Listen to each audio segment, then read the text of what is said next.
Good evening, and thank you for joining us today for this very special NWHM Presents program in conversation with Indra Nooyi, and happy Women's History Month. Throughout the month of March, the National Women's History Museum is paying tribute to the women on whose shoulders we stand, celebrating inspiring women's stories and encouraging all women to share and remember their own. Author, diplomat, and trained mediator Shireen Dodson states that if we want our girls to benefit from the courage and wisdom of the women before them, we have to share the stories. In that spirit, today's program takes a closer look at the life and leadership of one of the most foremost strategic thinkers of our time, Indra Nooyi. My name is Ann Turgeson, and I serve as the Director of Education at the National Women's History Museum. For those of you who are with us for the first time, welcome. For those of you who have attended an NWHM program before, welcome back, and thank you for your continued support. This special Women's History Month NWHM Presents programming is co-presented with DC Public Library and with generous underwriting support from Time Warner Media. Before we begin, please allow me to go over a few housekeeping items. This presentation is being recorded and will be available for a limited time on the museum's dedicated YouTube channel in the days following the event. Today's guests are available to answer your questions, so please use the chat feature for any comments that you have during the program, and use the Q&A feature on the tool ribbon at the bottom of your screen to ask any questions that you may have regarding the presentation. You may submit your questions at any time during the presentation. Thank you to those of you who submitted your questions in advance as well. I'm joined today by two very special guests, Indra Nooyi, author of My Life in Full, Work, Family, and Our Future, whom you'll hear about more momentarily, and Seema Hingorani, who will guide this evening's conversation. Seema is a managing director at Morgan Stanley Investment Management. She joined Morgan Stanley in 2019 and has 27 years of investment experience. Seema is also the founder and chair of Girls Who Invest, a nonprofit organization dedicated to increasing the number of women in portfolio management and executive leadership in the asset management industry. Seema has also worked with several organizations focused on issues concerning women and girls, and is a prolific speaker on the topic of a more robust inclusion of women in the corporate sector. She was recognized in 2021 as one of the 100 most influential women in US finance by Barron's, honored as the 2019 Bloomberg's 50 Ones to Watch and Wall Street Women Entrepreneur of the Year in 2015 by Traders Magazine. She's an active member of the Economic Club of New York and 100 Women in Finance, and earned a BA in Psychology and Philosophy from Yale University, as well as an MBA in Finance from the Wharton School at the University of Pennsylvania. We're grateful to have Seema with us today to moderate our conversation. Thank you for joining us, Seema. And please also join me in welcoming tonight's special guest, Indra Nooyi, to the screen. Thank you so much, Lorianne, and thank you to the National Women's History Museum for inviting both of us, and especially me, to have this conversation with my dear friend, Indra Nooyi. I get the great privilege to introduce you, Indra, so if you blush, it's okay. I'm going to try to make you blush a little bit here, and I won't even do it service by reading some of your amazing accomplishments. So, but I'm going to try. So, Indra is the former chairman and CEO of PepsiCo, where she was CEO for 12 years. She retired in 2019, but didn't really retire, but she did from the company after being there for 24 years, again, half of which she spent as CEO. As CEO, she nearly doubled revenues and introduced healthier products and environmentally friendly business practices. She's on the board of Amazon and Philips, in addition to serving on several other boards, including prominent organizations like Memorial Sloan Kettering.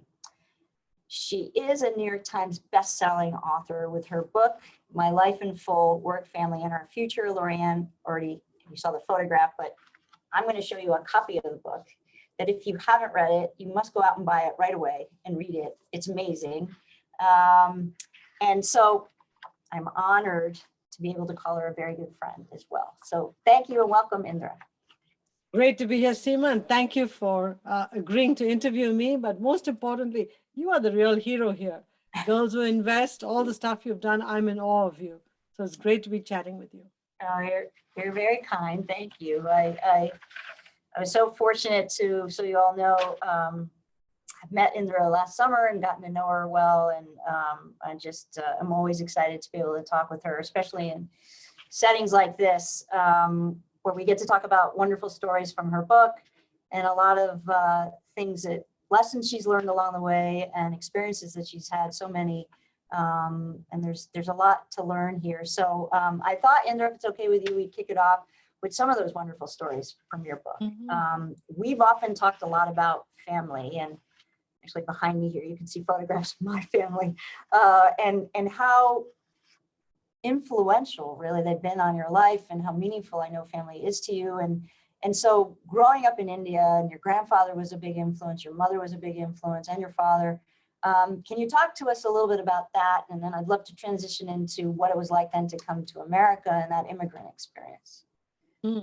I've always said that I won the lottery of life based on the family that I was born into.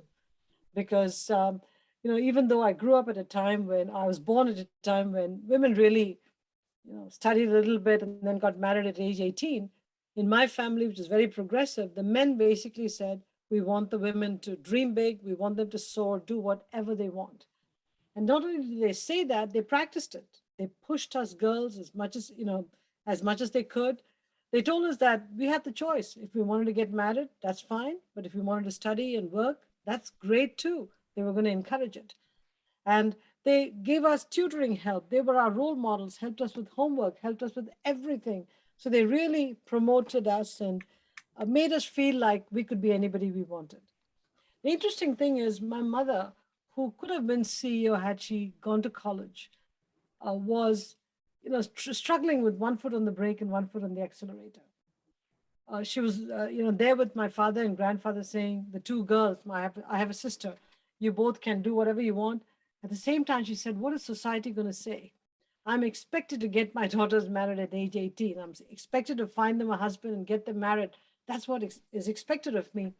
But she allowed that to be parked on the side and allowed us to do whatever we wanted to do, whatever ambitions we had.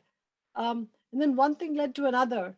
And before I knew it, I'd graduated from college, went to business school in India, worked in India, and then I crossed the ocean and came to the US, all approved by my parents, which is truly surprising in retrospect, because normally they don't allow girls to go away from home unless they were married. For sure, never allowed girls to cross oceans and go to the US unless they were married. So as I said, I'm lucky. I won the lottery of life. It's a beautiful story. And I loved also that how in your book, you start out talking about life in India, when you grew up, as opposed to a boardroom scene, being a powerful CEO of a Fortune 50 company. And so I love that about what you did with the book in the opening. And so you're then coming to the United States in the 1980s. Like you said, amazing that your parents, your mom, especially unmarried, was okay with that. And so when you arrived, what was that like? And can you talk to us a little bit about, being in New Haven, which on a rainy day, is not the most pleasant place to be, first of all, and just new to the United States. How was that experience? Well, I land in JFK and I'm in awe of JFK. I mean, we criticized JFK, but I looked at JFK and said, wow, what a clean airport. Everything is orderly. The lines are, forming in an orderly way. People are moving through the lines very normally, as opposed to in chaos as it was in India. You come out there, you get into this little bus. It's called the Connecticut limousine. Very nice word, but it's really a bus. And you go down the roads and you go, wow, there are lines that show the traffic patterns, and there are no animals on the road. There's no honking. I'm in awe at what I'm seeing in the US. I land in New Haven and go to the International Students Office. They just check your visa, and then they ask you to go get your keys from the housing department and move into your dorm. And remember those days, suitcases didn't have wheels. And I had a gigantic, heavy suitcase. Didn't know what to do. Didn't know how to get it the 6 or 7 blocks to Hall of Graduate Studies. So 6 inches at a time, I trudged my way to HGS, entered the dorm, and I was lonely like hell. There was nobody else there. This was, a few days before the arrival of students. I came to get over my jet lag and settle down. And I was so desperately hungry, didn't know what to do. The place was empty. I was alone, hungry. Put the furniture there and I wept, saying, what have I done? And then I went over to the grocery store in the corner. I didn't know how to shop in a grocery store because I've never been in a grocery store where you pick out the groceries and you go to a checkout counter and you pay for it. That's not the way stores worked in India in those days. So I'm watching customers saying, maybe they have a special pass to pick up groceries. I don't have it. So I gingerly pick out, a loaf of bread and a tomato and a bag of chips. And I figure out how to pay for it. And I have very little money. So I pay for it, go back and eat it as a sandwich, squish the tomato between two slices of bread with some potato chips and eat it. And the next day, an Iranian student comes to talk to me. He's the only guy in the dorm and says, let me show you how to get a mailbox and a bank account because you need all that. So he helps me get that. And I say, I'm so hungry. What do I do? He says, pizza. You've got to have pizza. All vegetarians have to eat pizza. Takes me to a pizza place. I've never had cheese in my life. I don't know what pizza is. So, after much coaxing, I try a bite of cheese pizza and I choke because the taste is very different. I'm not used to it. He looks at me and says, if you want to live and not die of hunger, you better start getting used to pizza. Just douse it with chili flakes. It'll be so hot, you won't know the taste. Just eat it. That's the way you get used to pizza. That's how my journey in the US started. And today, I love pizza. And so, in spite of that, pretty interesting experience. But, thanks to that Iranian student from Yale, a PhD student in economics, who I'm still in touch with, who sort of helped me overcome that desperate loneliness that first day, introduced me to food, got me settled, and then life started in the United States. Well, I'm glad you like pizza because especially in New Haven, they're like known for its pizza and they have some of the best pizza out there. And I'm really happy. I have to say, I'm born and raised here in the US and I'm proud about my country and that you had that friend that reached out. We know how hard that is. And we talk a lot about today, especially in the corporate sector, about inclusion and the sense of belonging inside a company and the fact that on a university campus in the 1980s, that you had that friend. And as I know, as you went on. I think, Seema, we've come a long way. Now when international students come, we actually provide a support structure for them. We realize how desperately lonely they can be. So I think things have changed so much for the better. Those were early days. Yale School of Management had very few international students and very few women international students. So I think we've come a long way. Wow, I'm glad. Yes, you're right. So let's, if we could, fast forward a little bit. And now you're at PepsiCo and you're rising into more senior positions. And I love this story in your book. I think it says a lot about you and a lot about, again, your family and the influence. And so you come home one night, you just got promoted to president of the company, and you get home late at night and you walk in the door and your mom's there in front of you. And can you talk to us about that conversation that you had together? I've told the story many times. I hope people are hearing it for the first time. I walked in about 10 o'clock in the night. I'd just been told I was going to be president on the board of directors. I was quite excited. This seemed like a big deal. On the board of PepsiCo, president? Wow. So I rushed home from work and I walk in. I said, Mom, I got great news for you, because she greeted me at the door. And she said, look, let the news wait. Can you go get some milk? I said, why do I have to get the milk at 10 o'clock in the night? I can see that my husband came home. What time did he come home? Oh, he came home at 8 o'clock. Why didn't you ask him for the milk? He looked tired. Therefore, I didn't want to bother him. Ah, okay. So I decided not to argue with her. I went out and got the milk, put it on the countertop and said, Mom, I have great news. I've been told I'm going to be president and on the board of directors of PepsiCo. And all that you wanted to do was make me go get the milk. You wouldn't even stop to listen to my news. She just looked at me and she said, I'll be honest with you. I don't know what it means to be president of board of directors. This house needs milk. When you walk into this house, you're a mother, you're a wife, you're a daughter-in-law. Those are your primary roles. And for heaven's sake, leave your crown in the garage. Now, let me give you two sides of this. At that point, for a moment, I was mad because I said, you could have allowed me to celebrate just a little while. Instead, you leave the crown in the garage. And I'm thinking to myself, had this been my brother or a guy, we would have been allowed to celebrate the crown. So I was really upset for a little while. But later on, I reflected on that comment a lot. And I think what she was telling me was power can exist outside the house, but at home, humility is all that matters. Not just for you, you and your husband, because you have roles that nobody else can take at home. And don't forget the importance of those roles. And so later on, I've accepted this duality between power and humility. And I've carried it all the way through that when I walk into the house, I'm just mom, good old punching bag mom. Well, I think, I like bringing up that experience, and I know you've talked about that story before, but I wanted to bring it up here because I think it did influence how you managed a very large company in the way that even while you were managing thousands and thousands of people around the globe and businesses everywhere in the world, that you focus so much on your people and on your culture, which, when we talk about ESG today, environmental, social governance type investing as an investor, we spend a lot of time focused on that. The E, we tend to talk a lot about the environment. The G, governance, more diversity on your boards, who's in senior leadership. But the S, which I've always found is the harder one for people to get their minds around, and how do you really measure that? That's really at its core, how do you treat your people? And some of the things that you did at PepsiCo, where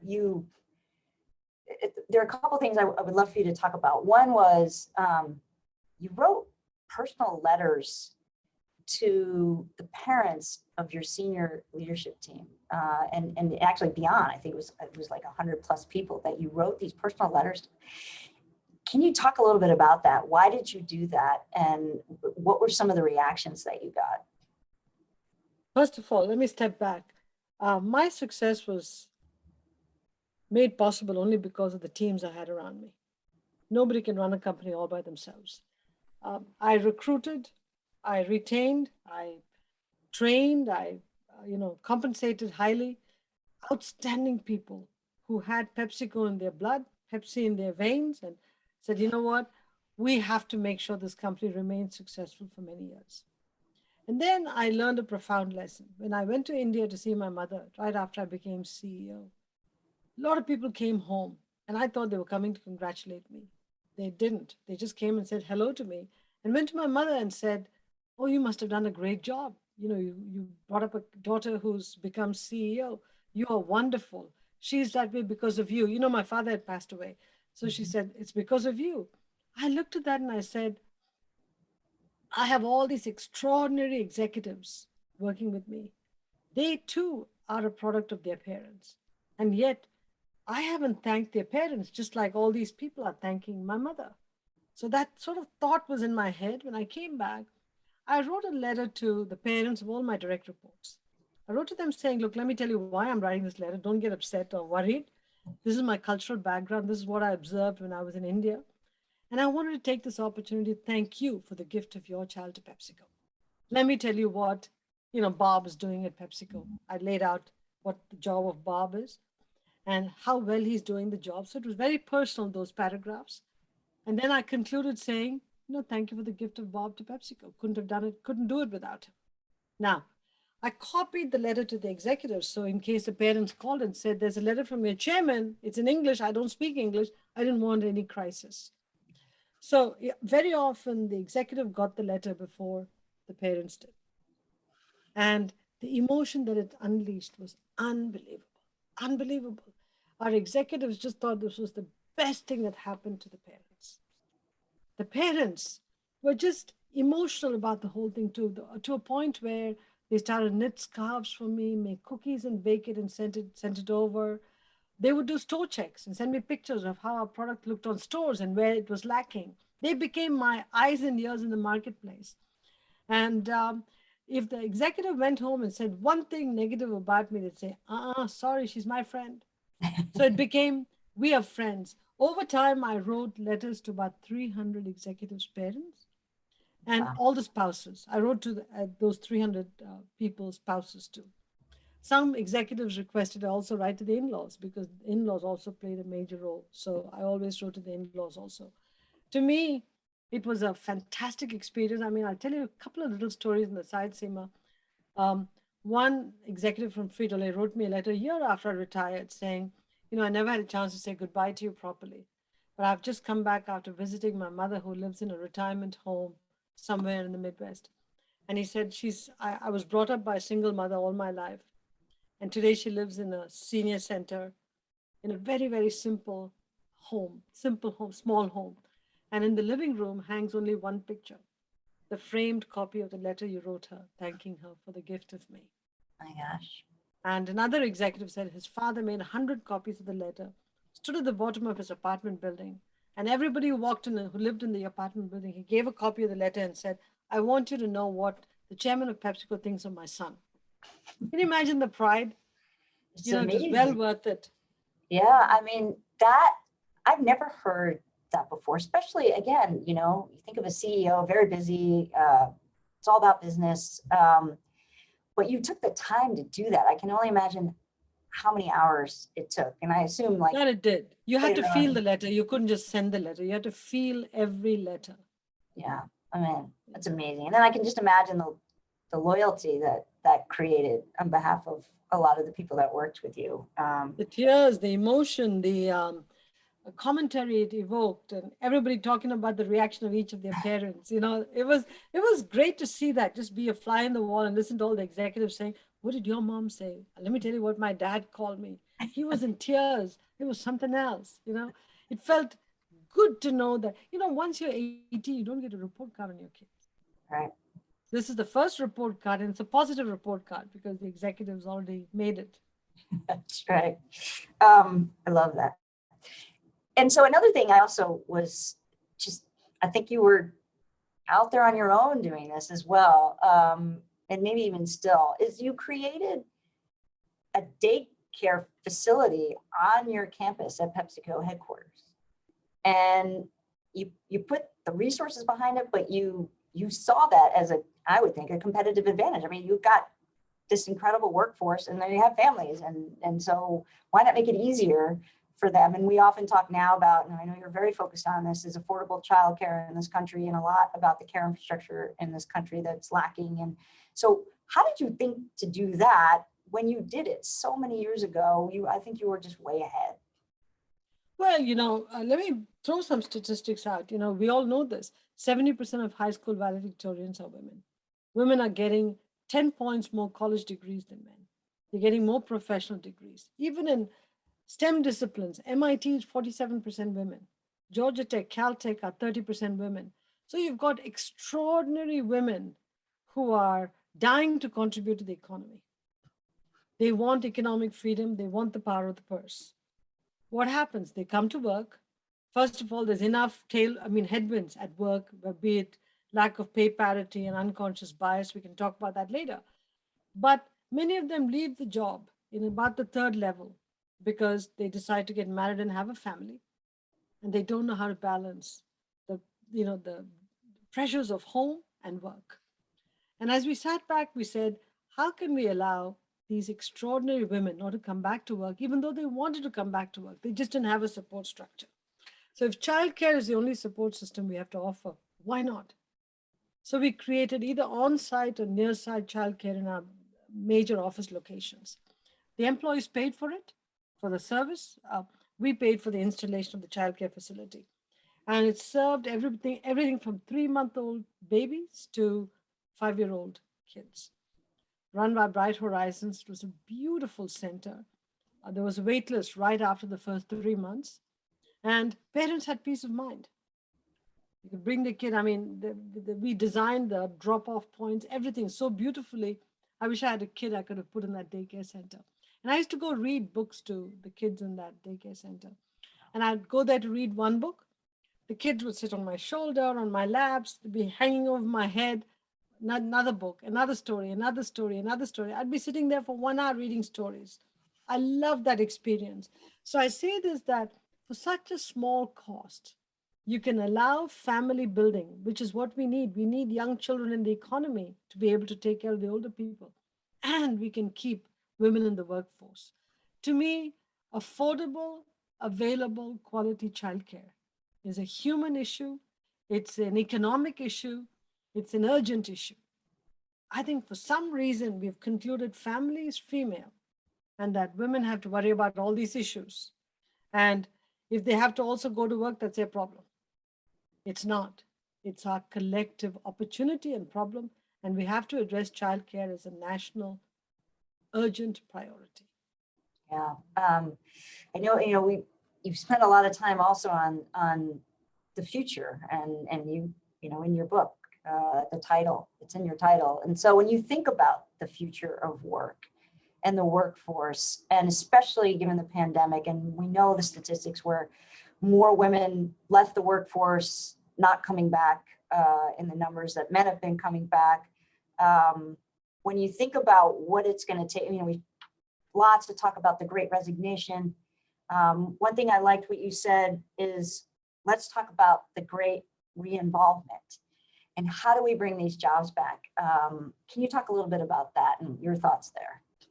We have an incredible worker shortage. We have a worker shortage like we've never had. And we have a shortage of skilled workers. We have a shortage of people in good middle management jobs. And we have a shortage of people to be caregivers, nurses, people to work in childcare and senior care. And they're leaving not because they don't want to work. They're looking at the pay that these jobs offer. I've looked at some of the numbers. A childcare worker makes $37,000 a year.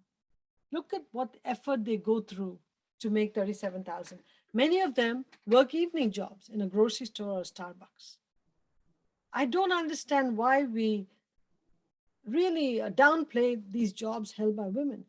Working in a senior care center is very, very difficult. These people just burn out because seniors need attention. You have to be involved emotionally all the time. Seema, I had knee surgery about a month ago.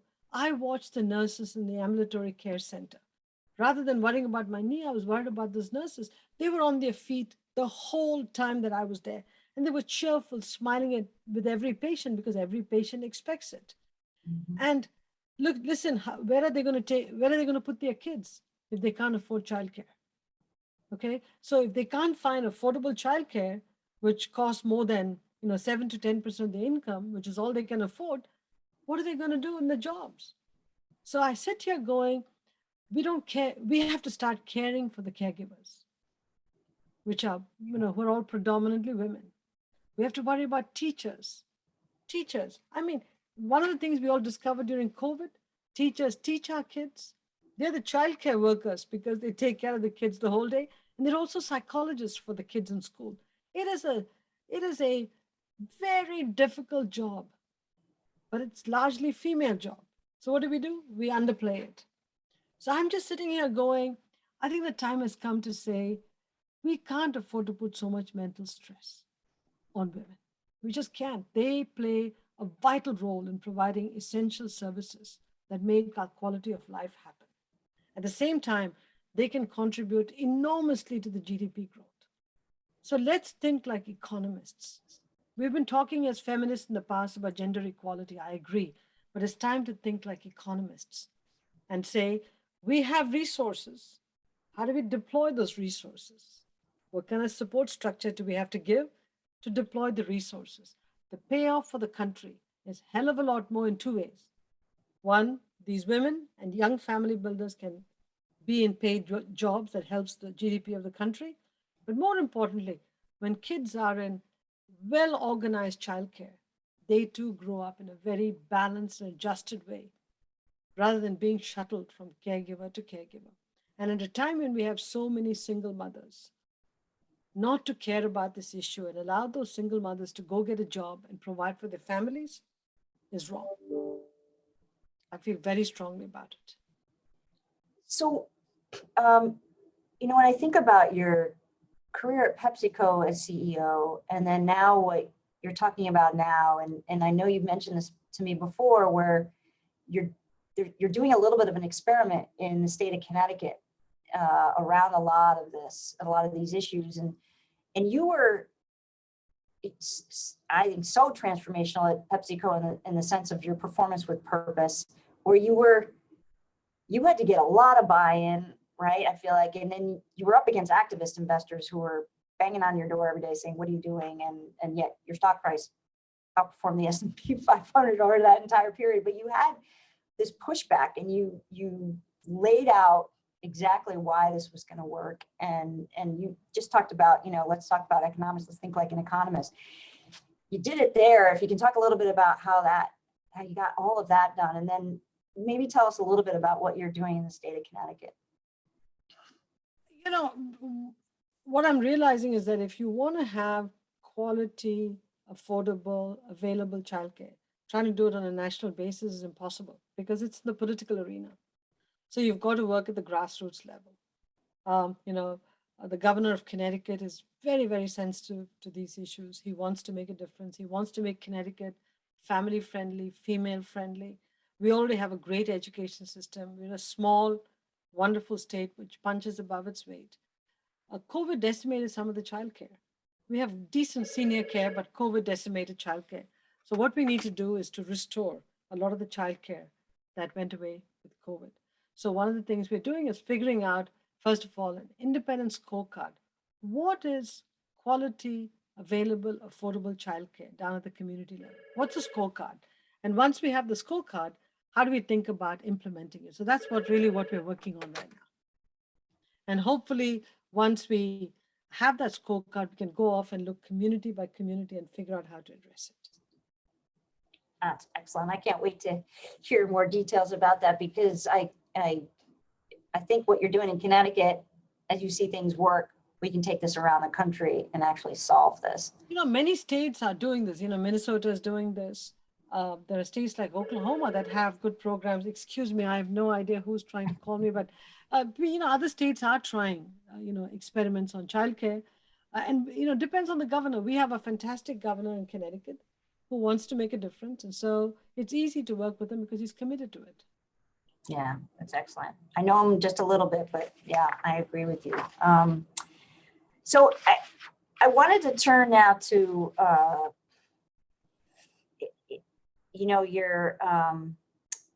your focus on this top 10 megatrends you told me about. And you're such a big picture thinker, a visionary thinker. And I know you're working on it still, and it's not yet official, but I thought maybe you'd share a little bit with us here and give us some peek into how you're thinking about this. It started in PepsiCo, where in 2006, when I took over the CEOship of the company, I said, if I want to think about PepsiCo into the future, I had to think about the big megatrends that were going to impact PepsiCo and then retool PepsiCo for those megatrends.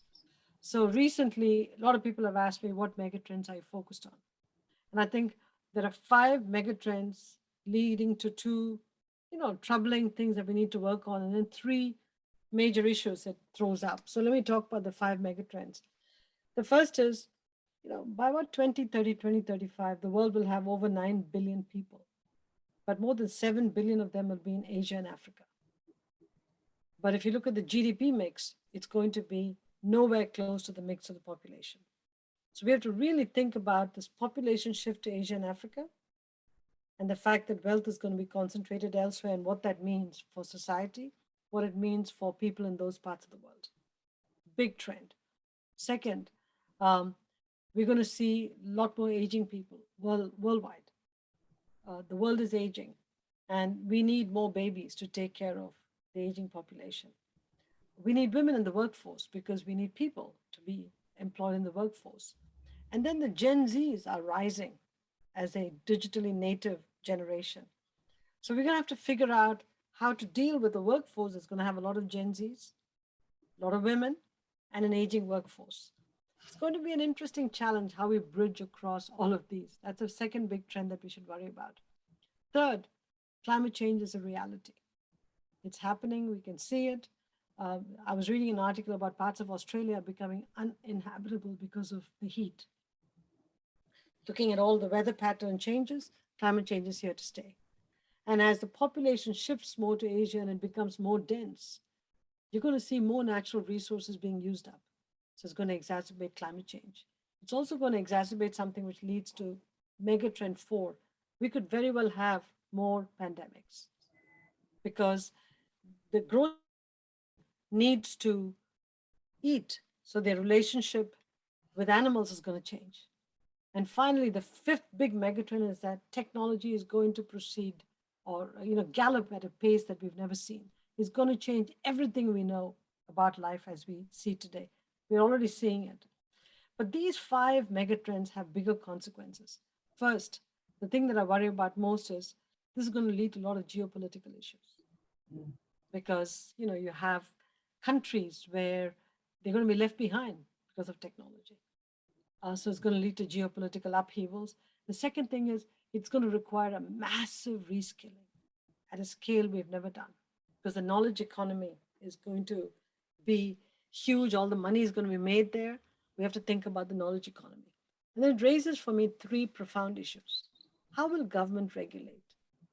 How will government regulate technology? Because technology firms and technologists are way ahead of government. Do you regulate after the horse has left the barn or before? The second thing I worry about is, will there be human in humanity? Will technology overtake our lives that we lose our sense of humanity? I worry about that a lot. I mean, the pandemic, we interacted with the screen and got comfortable with it. And finally, what is the next version of capitalism? Glorious capitalism. How do we keep the benefits of capitalism and remake it for a world where so much is going to be changing? It presents opportunities, but we have to be cognizant of what we need to do. So this is what I'm thinking about and figuring out how to get people to talk about it. A lot of people are talking about it. I'm not the first one, but I'm just pulling it all together.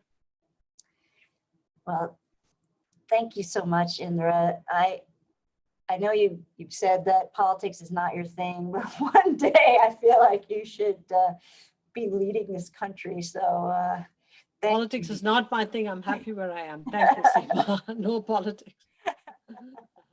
Well, thank you so much for this wonderful conversation. I know there's probably many questions from our attendees, and so I would love to turn it back over to you, Lorianne. Thank you, Seema.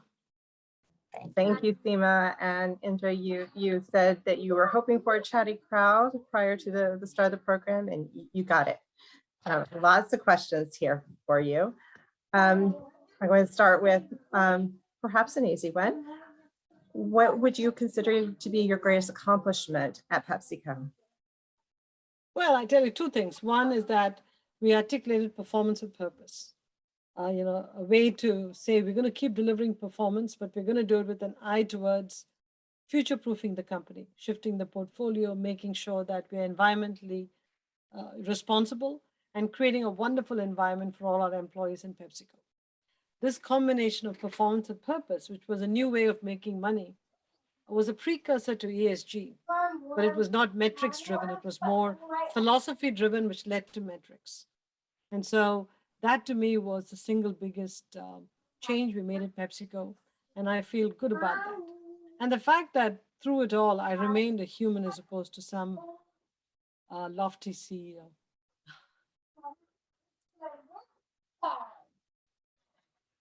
There's another question here that is very interesting from Melissa. She says that you mentioned unconscious bias earlier. Can you speak more on that, especially any personal experiences that you might have had? I've had many examples where, people have talked over me, rolled their eyes when I'm talking, or would say things like, you're just way too emotional, calm down, cool down, something like that. To be honest, here's the thing, 15% of the experiences were that way. The other 85% was very good because I just focused on the material at hand. I just focused on doing a good job. I over-prepared for everything. I just focused on the work. And so people started to respect me for the work. The 15% was tough to take. It used to make me angry. And sometimes I wonder if that percentage was more than 15, more like 50, I would have had my confidence completely sapped, and that would have attacked my competence. So it's a vicious cycle. So I'm glad it was just a small number of incidents and I could still keep going. So in PepsiCo, if I observed any unconscious bias, I tried to nip it in the bud right there. Because I did not want any person's confidence to be sapped because of this unconscious bias. You. And Sophia, sort of related to that, Sophia asked, what challenges did you face climbing the leadership ladder in a Fortune 500 company? And what advice would you pass on to women who aspire to get into those roles? Look, the pyramid is very, very, very steep. I mean, just to give you an idea, the entry level, there might be 15,000 managers. By the time you get to one level below the CEO, there are 15 or 16 people vying for one CEO job. So it's a very steep. One of two things, it should do two things. One, you got to do the job better than everybody else. But you've also got to be a lifelong student because everything around you is changing and you have to sort of constantly retool yourself. So when you start off saying, I want to be a CEO, especially of a large company, be ready for one hell of a climb to the top. It's a difficult climb. You got to be prepared for it. On the other hand, I'll be honest with you, there are many jobs where it doesn't require you to be a CEO of a big global company. You can be CEO of a medium-sized company. You can start your own business and be extraordinarily successful. Just, recognize the trade-off, the challenges, the difficulty of these jobs before, you embark on them. They're not easy at all. Great advice. Thank you. And then there is a question here that says, now that you are semi-retired, will you be committed to training other corporate entities on the importance of women in the workplace and the necessary benefits to make that happen? I talk about it all the time. I mean, I'm on the speech circuit where, I'm a one-trick pony on this topic. That's all I talk about. I talk about women being the single biggest emerging market opportunity we have in the country today. And that if we just tapped into women power, we could have an economy which, could grow GDP a couple points higher than it does today, because we would have a much better trained workforce available, a skilled workforce that we can put to work. So I'm out there beating the drums on this every day and talking about the importance of childcare. On that note, there is a question that says, you said that we need to care for the caregivers. And the question here is, do you have ideas for how this can realistically be paid for nationwide? I think if we figured out a way to pay for it between corporations, and states, and government, look, all of the costs and who should pay for it has been scored and done by research and think tanks. I don't have to do it. I am not a policy wonk that calculates all this. It's been done already. It's been done by the Center for American Progress, Brookings, AEI, all of the think tanks on the right and left have scored this all. There are books which are, titled From Cradle to Kindergarten. They have done scoring of these, childcare programs and what it costs by state, down to the last dollar. The question is, who pays what? Is it a subsidy for people who can't afford it? Is it tied to your salary level? Is it going to be like a school? Is it going to be part of your tax base? All of these have to be sorted out. There are many ways to pay for it. It's just that all the people who worked on it, along with the people in power, have to come together and say, how is this all going to work? That's why I said, once it gets into the political arena, I am out of my league. But there are a lot of people who are working on it. And they just need to come together, convene, and say, what do we do about this? But we can't not address it because the stress on women is just going up in leaps and bounds. And you have a lot of people who are agreeing with you on that topic here tonight. Another attendee has asked, how do working moms get the dads to also be flexible with work commitments? First, marry the right guy, please. But remember, I said family is not female. Family is family.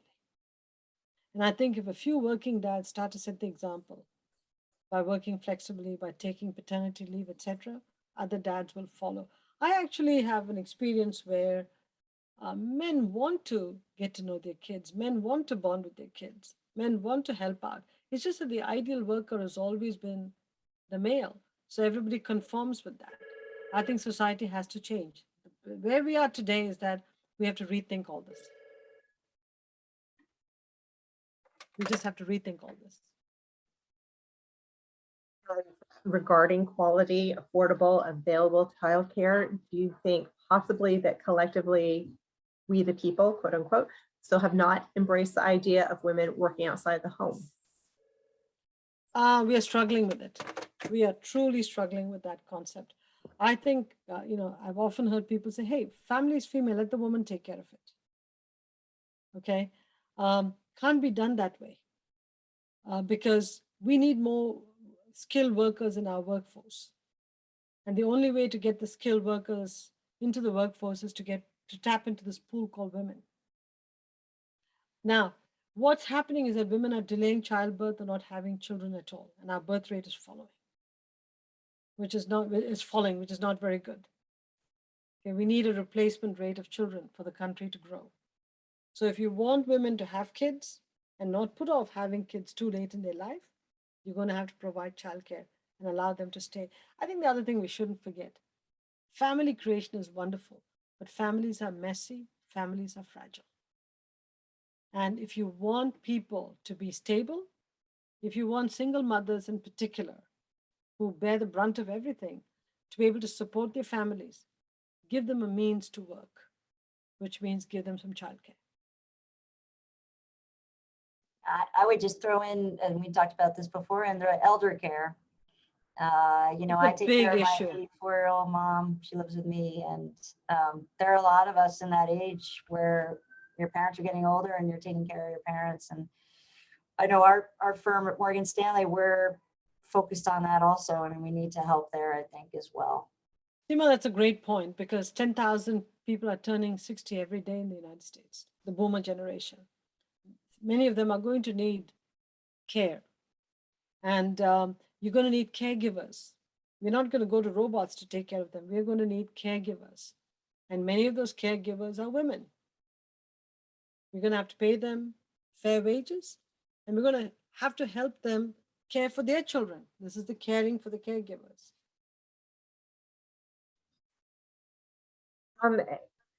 Sort of along that same line, Christine has asked a question about what advice would you give women who work part-time while they were raising their children, and then after their children have moved on, they want and have the opportunity to get back to their career, but they feel like the opportunities are so very limited, and so is the pay and the benefits, and these women have so much to offer, but they're being overlooked because of the time they spent out of the workforce raising families. Do you have any advice to offer in those situations? I'm glad this question was asked, because two things are happening. Companies had on-ramps and then off-ramps. Now people are talking about return ramps, okay? The key thing is the following. When you're going to come into a return ramp, you don't want to come to a work environment where you recognize nothing. You don't recognize the industry. You don't recognize the company. You're completely out of touch. So one of the things we've begun to talk about is, how do we prepare modules, learning modules, to send to parents who are away from work, so they don't have to spend hours reading it, but little bite-sized pieces, keep in touch with the industry and the developments, so that when they come back to work, they don't feel like they've come to an alien land, but they say, yeah, I know what's going on, roughly speaking. I don't have to know it in great detail, but companies have to figure out a way to keep in touch with their off-ramp employees, men or women, so that you keep in touch with them through industry newsletters in bite-sized pieces. So they don't have to go finding it. You curate it, send it to them, and then when they want to come back, you almost attract them to come back. You provide childcare in one way, and then they're already in touch with the industry, so they want to come back. I mean, just take the financial industry that Seema is part of. Things are changing in such profound ways in the financial industry. If you're out of it for 5 years, God, you're completely lost. But if you keep them sort of up to date on what's going on, it could be wonderful. Seema, did you want to add anything onto that? I mean, I would agree entirely with what Indra said about the financial services industry. I mean, the markets change every day. It's one of the beauties of our jobs I love about it. You learn something every day. The markets move, global, geopolitical issues. I mean, but yeah, if we have a return to work program here at Morgan Stanley, and particularly the women. I know some of my colleagues who have come back to Morgan Stanley, and it's a lot of what Indra was talking about, is to make them not feel like they've missed out on either client interactions or what's going on with the markets, or, you know, securities change. We come up with new products all the time. And just this idea of when you have people come back, not to make them feel like they don't belong anymore. And I think that's a big part of it all, especially in this industry, I would say that's true. Thank you. And I know we're getting close to our time, but there's a few last questions here, including this one from Maria, who asks, what advice would you give to female founders who are trying to push their companies forward and find their strength in becoming a CEO? Seema, you know all about female founders. What's your advice for female founders? Well, I would always encourage, I always do, any woman out there that wants to start their own business. It's really hard, unfortunately, for women to raise capital. That's one of the things I've tried to address in my former roles and in my current one. That's the number one issue for a lot of women I know out there in starting businesses. And I just think if you're passionate about your idea, then you definitely have to go for it, but knowing very well that it's going to be a tough road ahead. But if you're that committed to it and that passionate about it, you have to do it.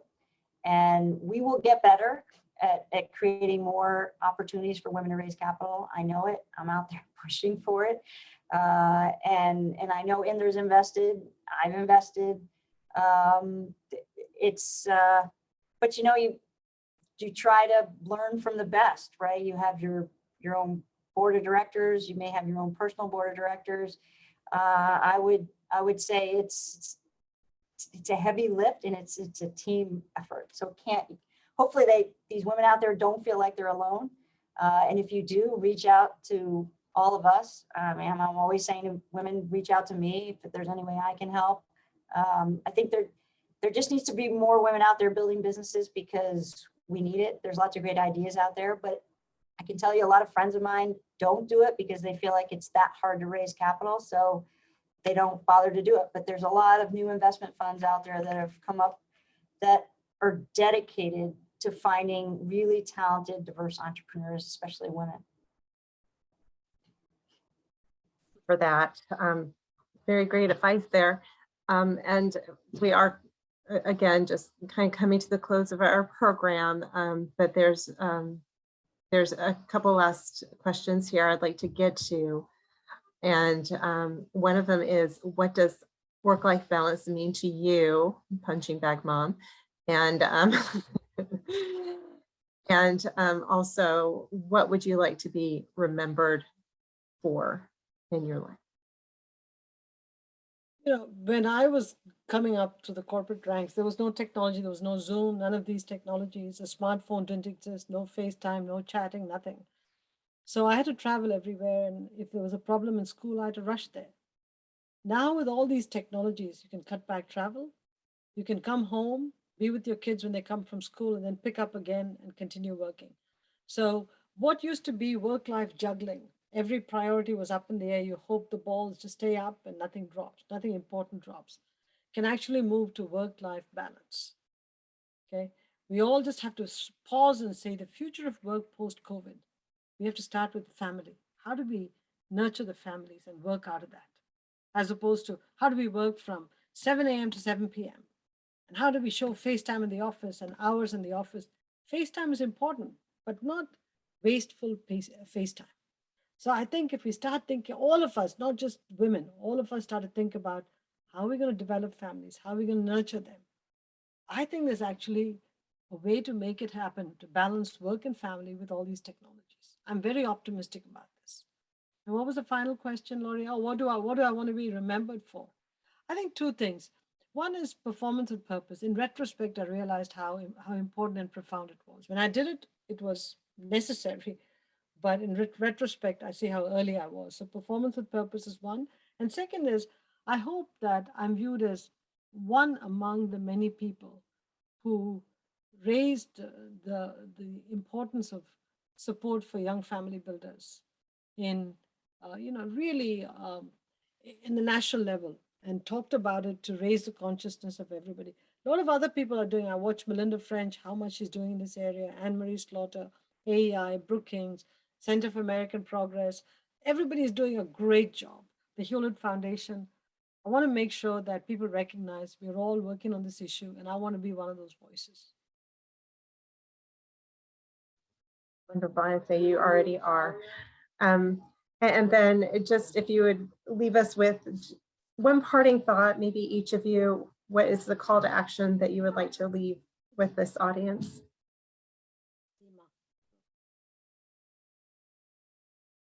Indra, you want to go first? You go first. Okay. Call to action for the audience. Call to action. Well, you know, I am the founder of Girls Who Invest, and so I'd be remiss not to talk about this, which is, and I hope there aren't a lot of people on this call that feel this way, and hope maybe I'll change their minds. But we often, at least my industry, I can tell you, when I sat in the seat as Chief Investment Officer of the New York City Pension Fund back in 2013, 2014, I saw that there were few, if any, women on investment teams. And when we think about diversity at the decision-making table and how valuable and meaningful that is, and necessary for innovation, for better business outcomes, better investment returns, no groupthink, right? I think a lot of what happened in 2008 in the financial crisis was certainly about regulation, but there was a lot of groupthink around the table and failure as a result. And so, but the message I kept hearing back from the leadership of our industry was because, you know, they couldn't find the women, right? They didn't get resumes from women. They couldn't find them. It's too hard. How do we do it? They're not out there, which is not true. To me, it's a matter of doing the work, and it's hard, but doing the work. And so when I think about managing diverse teams, whatever business situation, whatever environment, whatever society, whatever community around the world, that's really hard to do, but that's where the value is. So I just think we need to get better at managing more diverse teams and doing the work to go find the great talent that's out there that we know is out there. And then what do you do when you have them on your teams to help develop them, advance them, promote them? I think I could tell you from my vantage point, there's a lot more work to do. We are doing the work, but I think every leader out there needs to make this a very top priority. Otherwise, we're going to be left behind. I mean, Indra's talked about this a lot, and, you know, competitiveness of the U.S. economy behind if we don't focus on it. And I just say that we need women in the workforce, and women need to generate their own confidence. So every morning, get up, look in the mirror and say, I can do it. I'm confident. I can take on whatever challenge there is. Build your own confidence. What happened yesterday, you can't change. Look forward. Build your own confidence level and go out there and conquer. Remember, the world needs you. That is for sure. And Indra, you didn't mention, I thought you were gonna talk about your two daughters in the sense of what you've instilled in them, and, you know, I have yet to meet them. Just tell them, be whatever you want to be. I'm there to support you. Just go do whatever you need to do. Just go do it. Yep. Thank you. I think that's a great place to end our program. So thank you, Indra. Thank you, Seema, for your generous time this evening, for your words of wisdom. Thank you to our audience for joining us here this evening. And thank you again to our generous sponsor, Time Warner Media, and our co-presenter for this month's programming, BC Public Library. If you enjoyed this NWHM Presents presentation, then we encourage you to join us again on Sunday, March 27th, as we continue our Women's History Month celebration of women's lives and impact with Sundays at Home. A virtual conversation with author Tia Miles and Dr. Martha S. Jones at 3 p.m. Eastern Time. For full listing of upcoming programs and for registration information, please visit the Public Programs and Events tab at www.womenshistory.org. All events are free, but advanced registration is required. And until next time we meet, please stay safe and healthy. Good evening. Thank you. Good night. Thank you, Lorianne.